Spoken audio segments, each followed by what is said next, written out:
Então, dando continuidade ao vídeo anterior, a reflexão trazida no vídeo anterior sobre o corpo na contemporaneidade, é preciso resgatar um pouco também do nosso passado para pensar expressões corporais contemporâneas regidas por essa questão histórica e que atravessa os corpos das pessoas que vivem aqui no Brasil. A gente não pode ignorar toda a violência praticada pelo colonialismo, que produziu traumas nos corpos, e não podemos esquecer como as bases do Novo Mundo, as bases das Américas, das populações aqui, das construções, são majoritariamente de populações que sofreram uma espécie de destituição ontológica, o que significa dizer que negou-se todas as formas de saber e dessas populações, e o corpo foi o primeiro lugar de ataque do racismo, do colonialismo, da escravização de pessoas. As pessoas que não eram consideradas donas dos próprios corpos, pessoas que eram obrigadas a usar os seus corpos como força de trabalho, sem receber nada por isso, muito pelo contrário, recebendo toda espécie de violência que esse tipo de prática reservava, e com um grande processo, atrelado a um grande processo de destituição de todos os elementos culturais, históricos de herança que foram, que tentou-se, né, apagar, extinguir dessas corporalidades. Então, é na dimensão do corpo que a colonialidade operou, e a partir do corpo que a gente percebe como os nossos corpos aqui no Brasil, principalmente os corpos de afrodescendentes, de afro-indígenas, foram alterados, foram modificados, foram então colocados para atuar de uma determinada maneira que interessava a lógica colonial. No entanto, a gente não pode esquecer os processos de resistência também e refletir sobre eles, o quanto esses processos de resistência são um processo contínuo que até hoje sobrevivem em meio à reprodução de saberes corporais que foram muitas vezes ocultos ou que foram legados a práticas consideradas ilegais, porque perigosas, porque possibilitavam a reviver toda uma série de saberes que não poderiam ser verbalizados e expressos no ser e estar no mundo desses corpos. Então, muitas vezes foi na dimensão corporal da dança, da expressão religiosa, da luta, que novas potências se inventaram e continuam se inventando, ao mesmo tempo tentando transgredir a esses padrões de poder. Então, as ações decoloniais, elas também se inscrevem nos movimentos dos corpos, nas práticas, nas outras formas de lidar com o corpo que não são formas parecidas ou que seguem uma lógica mais ocidentalizada do corpo. Por exemplo, o corpo como uma esfera de saber que transgrida a violência, a opressão e que consegue se reinventar e traçar outras formas de luta e de sobrevivência, se dá a partir de práticas de transe. Transe religioso é um fenômeno que ressalta múltiplas possibilidades e potencialidades assentadas num corpo. Outra coisa é um corpo dançante, que não é um corpo que muitas vezes cai nesse lugar de um objeto, né? Mas ele não pode cair nesse lugar simplesmente como algo do pecado ou algo relacionado a uma mercadoria, hoje na contemporaneidade, principalmente o corpo feminino. a gente pode, o corpo, na verdade, dentre essa lógica transgressora, como um grande inventor de possibilidades, de novas formas de enunciação, de saberes vibrando aí, que são outras formas de sentir, de fazer, de pensar a partir da expressão corporal. Então, o corpo como transe e o corpo dançante são corpos como que se fossem amuletos que invocam potências, que subvertem lógicas de objetificação produzidas pelo colonialismo e possibilitam reinvenções de saberes, suportes de memórias. São infinitas possibilidades, então, de escrever, de contar essa história, de trazer à tona todas essas potencialidades por meio de performance, formas de rituais, expressões corporais, dança, música, a própria capoeira, a própria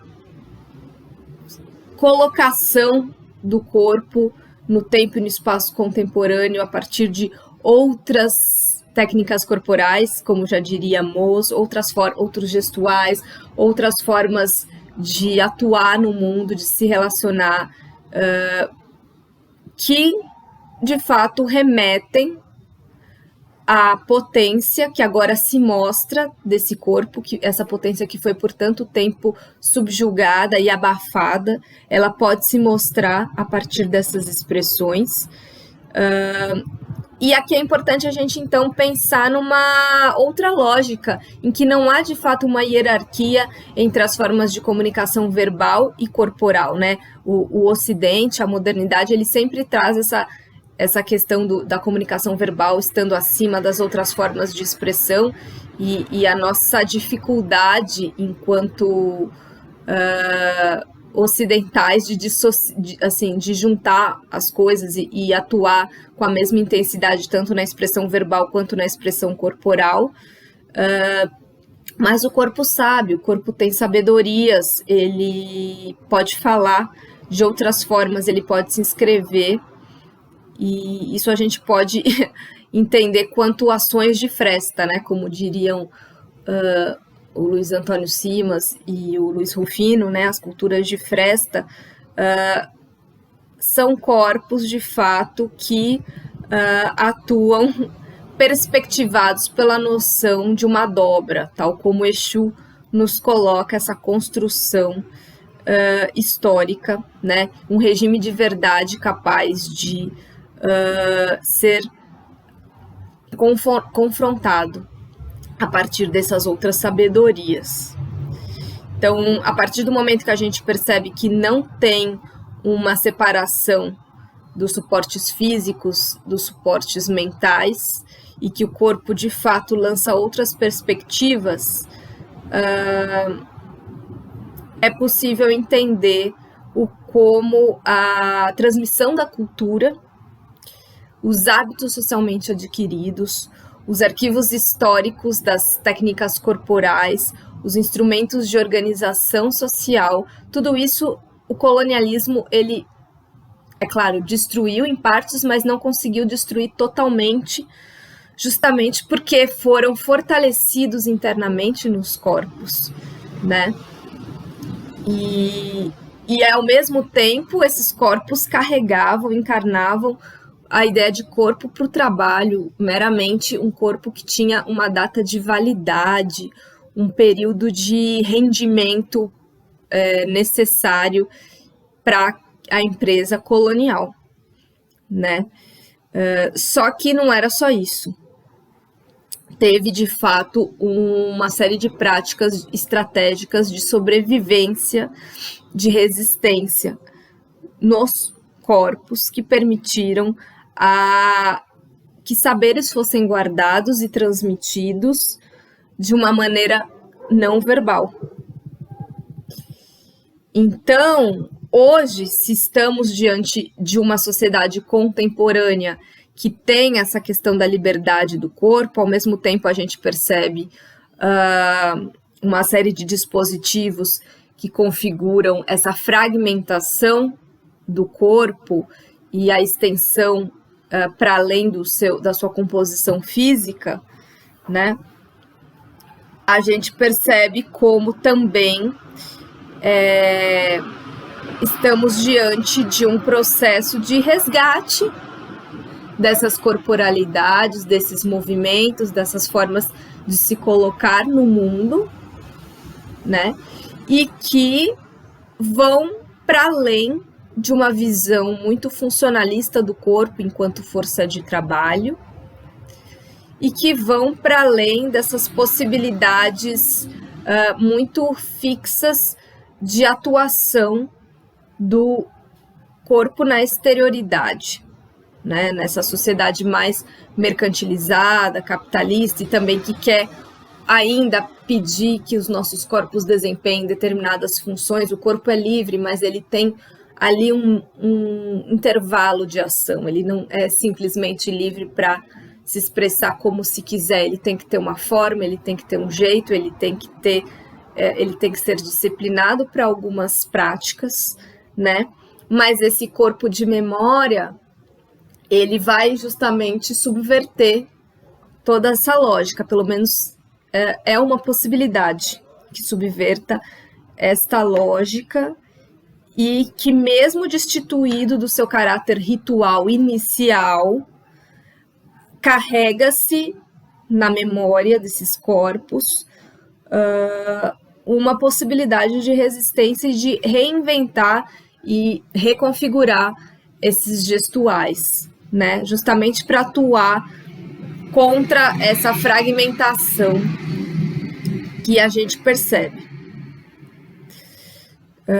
Então, por um lado, se a gente tem o capitalismo, as práticas de introdução de um corpo totalmente disciplinado e que segue à risca determinadas obrigatoriedades e formas de se comportar, e por outro a gente tem as tecnologias que permitem um pouco escapar desse tecnicismo maquínico, mas que também nos colocam muitas vezes em posição de servidão a partir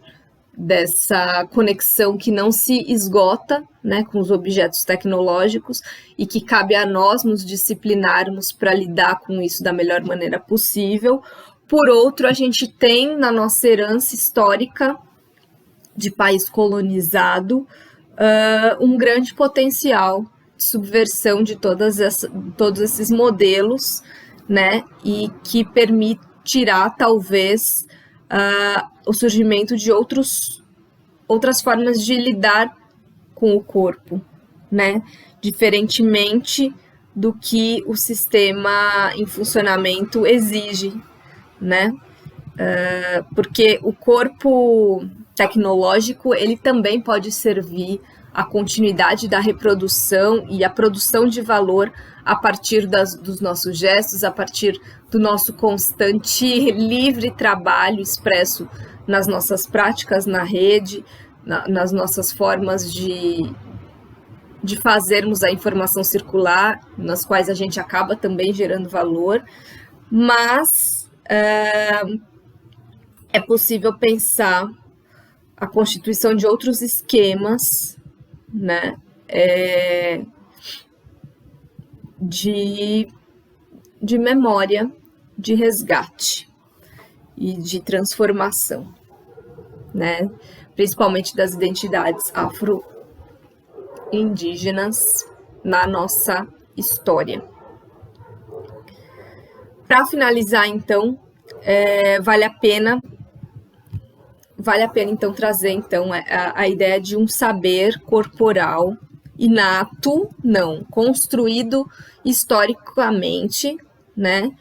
que se transforma em enunciação de práticas discursivas e entender o corpo de fato como um dispositivo de saber e de poder também.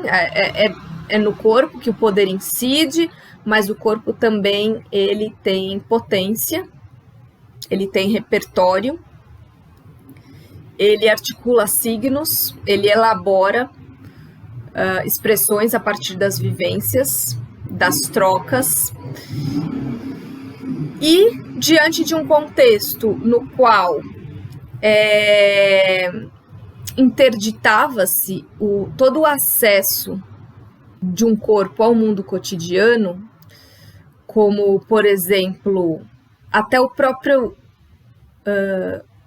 ver, o ouvir, o sentir, o sentir cheiros, tudo isso, de alguma forma, era meio que interdito aos corpos escravizados, né? O falar com pessoas determinadas interditava-se totalmente o acesso ao corpo, e o corpo ficava totalmente rígido, obrigado a se comportar de maneiras inventadas pelo colonizador, a partir de um código muito específico e muito diferente culturalmente. Mesmo com isso, né, a resistência sociocultural dos afrodescendentes foi sendo estruturada de uma forma não verbal, e talvez seja por isso o fato de que não se conseguiu destruir totalmente toda a cosmogonia destas civilizações, justamente porque não era através da prática discursiva, mas através do saber guardado, muito bem guardado, e expresso em momentos muito específicos. Então, hoje, até os dias de hoje, a gente carrega isso, e eu acho que é uma grande oportunidade resgatar esses saberes e trazer a consciência sobre eles, para que a gente repense até as nossas formas de lidar com os nossos corpos no Brasil.